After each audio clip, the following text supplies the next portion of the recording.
And that's an Australian design, is it? Yeah. Spark and Stevens.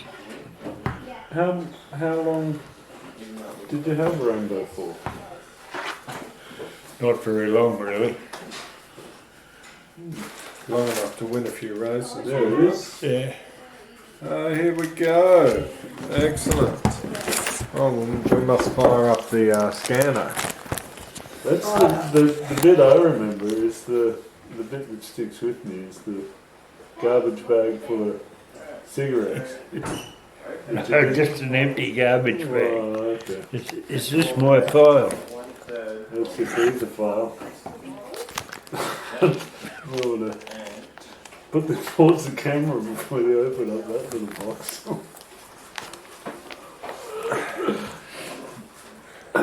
So you're going to read it out, Michelle? Okay, with the headline it says, "Yacht sinks, but bag saves pair." Daily Mercury, 8th of March 1982. Two Mackay men survived a harrowing 31 hours. Now, hang on. Let's just back up to.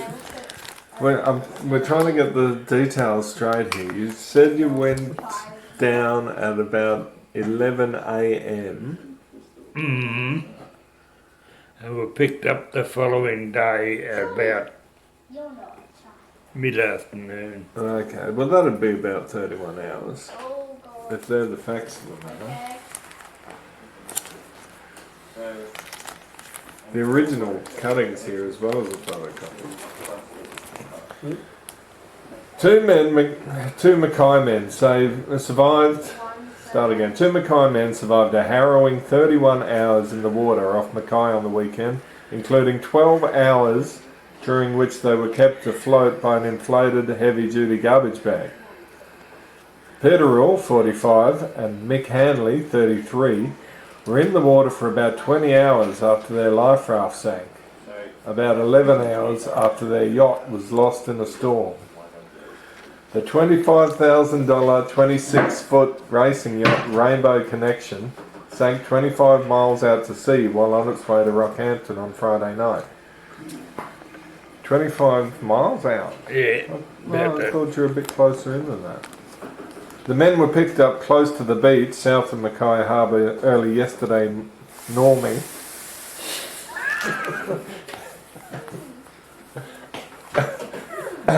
High quality sub-editing of the Daily Mercury 1982. Norming. The men were picked up close to the beach south of Mackay Harbour early yesterday morning, blistered, suffering stings, shock, and feeling lucky to be alive. Ooh. Rule of Cabbage Tree Road, Ambergrove, and Hanley of Tulloch Street, Mackay, when contacted at their homes yesterday, were feeling desperately tired. "My sailing days are over," Mr. Hanley said. "A swimming pool will be deep enough for me." Sounds like Mick. Mr. Rule, who was the Daily Mercury's Yachtsman of the Year in 1976 and immediate past Commodore of the Cruising Yacht Club of Mackay, told of how the yacht came into difficulties at about midnight on Friday when a line squall blew up. The boat was about 40 kilometres out to sea and on its journey to Yeppoon and Rockhampton when the 25 to 30 knot wind gusts laid the boat on its side. "The spare anchor must have come loose and broke a hole in the side of the boat," Mr. Rule said. Mick had been sleeping in the cabin below when he woke to find water almost half a metre high rushing in. "He came up and told me the boat was full of water," Mr. Rule said. "At this stage the batteries were wet, so we couldn't send a mayday." So you had a radio on board? Yeah. "We stayed with the yacht, tried to get some gear off, but it sank within seconds," Mr. Rule said. "We got into the life raft and drifted quite comfortably towards shore for about 10 to 11 hours. What's she laughing at? This bullshit story or the car? Now, we're not sure that it's bullshit, Mum. One of us is.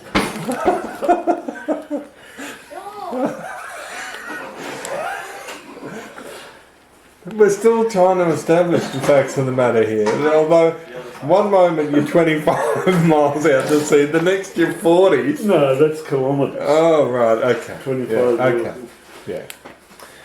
Yeah. We stayed with the yacht and tried to get some gear off, but it sank within seconds, Mr. Rule said. We got into the life raft and drifted quite comfortably towards shore for about 10 to 11 hours. At about 11 a.m. on Saturday, we were 5 to 8 miles off Prudhoe Island when the life raft went bang, split at the seam and tipped us into the water. We were left on our own, drifting up and down on the current. The thing that frightened us most of all was that we wouldn't have been posted missing until Sunday afternoon, after we were supposed to have reached Yeppoon, Mr. Rule said. We tied ourselves together and blew up a heavy-duty garbage bag which just kept us afloat. They had no flares, water or food, and the current kept taking them close to shore and then back out again. Mr. Hanley said, "We saw fins in the water. We panicked, but we quickly recognised they were porpoises." Porpoises? Those are porpoises. Dolphins, surely. Yeah, well, dolphins and porpoises, what's the difference?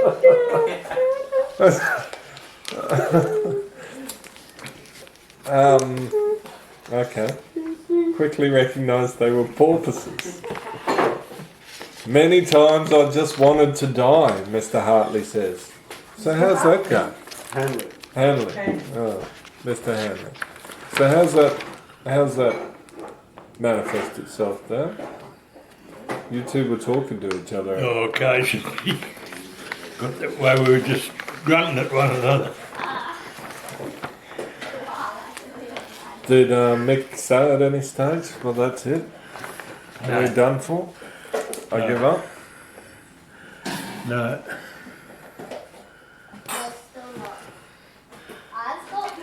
He was a real character, a ratbag character, but I remember him.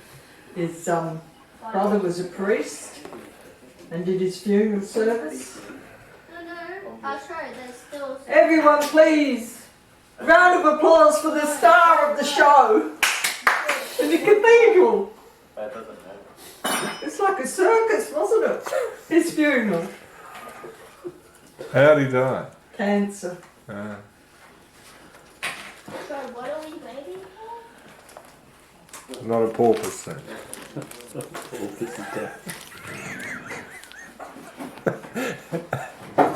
He thought he was alright. He thought it was a porpoise. Turned out to be a dolphin.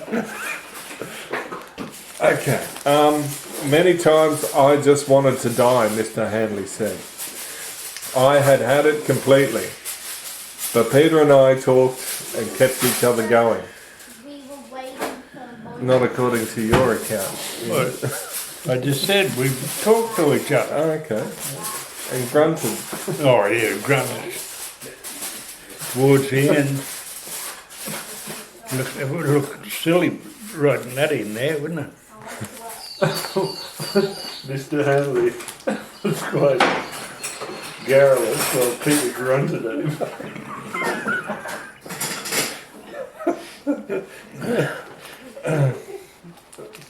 Yeah, we've had it, Pete. I don't think I can go on.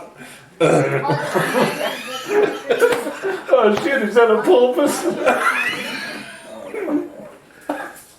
Yeah, make as much fun of it as it was quite serious. It was serious at the That's time. what we're trying to establish here. I reckon it's bloody terrifying. Well, it certainly had an impression on me. Oh, we laughed all the way through it, Dave. Hey? We laughed all the way through it. They're laughing at the way it's written, dear. On Saturday afternoon, we got stung all around our necks and faces by blue bottles, and our faces were burnt to a crisp. We both felt we were gone. Mr. Rule said that by midnight they had both virtually given up any hope of being found, and we were both getting cold and tired and very worried. When we eventually drifted towards the harbour, I knew we were safe, and I swam off to help. Hang on. That was Mick, Mick. you said Mick swam off to get some help. There's measuring here. So this young journalist has got his quotes a bit mixed up. Was it meant to go up to here? A contract shark netter with the Department of Harbour and Marine, Mr. Ken Humphreys, was in the vicinity checking his nets when he He's saw. also a mate. I knew him. He was he was a neighbour at one stage. Ken Humphreys. Yeah.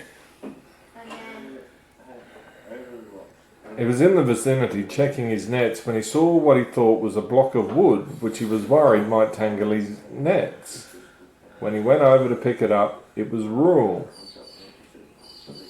Hanley said, I was waving to the people on the beach near the Pioneer River when Cam and Peter came to pick me up too. So, who's got it asked about here? Is it?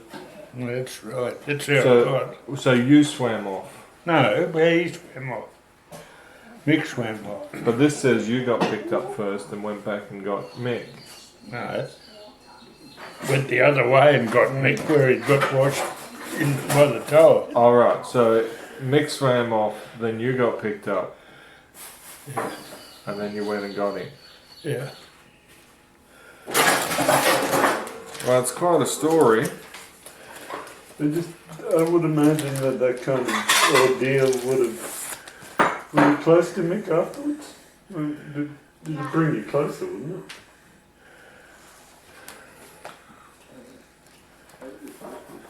Did you hear Dave? No, I didn't. Did you spend much time with Mick after that? Oh, yeah, saw him there. To sort of to have that in common with someone, such an ordeal, would be the sort of thing that would. Or is it like those two guys that were down the mine? They got so sick of each other at the time that they don't spend any. They never see each other anymore. No, nothing would have kept Mick down for long. He would have Yeah. how long did it say? bounced out of it. How long did it say? He worked for Dad out the one of the PMS? crews out of the mines. Uh-huh. And this is a story you told me. You went out there one day to cake something, do something, see them, and you're looking at the payroll sheet and you're saying, where's this guy? I've never met him. Every time I come out of here, he's never here. And Mick sort of gives you a bit of a silly grin. He said, oh, yeah, he's a bit of a ghost. Mick had got this ghost on the payroll. They were being paid by the mine, so it really didn't, How long to get them? you know, get Peter with me. But yeah, Bit of extra drinking money, right? how he got away with the things he did. It was just an envelope at the pay office, wasn't it? I mean, And you didn't need a bank account for it to No. go. No, No not really. cash back then. And at the funeral, they were telling about some incident where I don't know whose car it was, Isn't it but they got it. fraud, isn't it? They got it up a tree, a little mini, and Mick and a couple of his mates lifted up a tree. Yeah. That's the sort of thing he did. Alright, so of what I just read you there, Dad, does that sound like a true and correct True enough. record of the fact? True Do you enough. want a copy True of enough, more or less. it? I'll copy it. Can you Is scan that- it? Do you Yep. know how to scan it Yes. into an I do. image and I then do.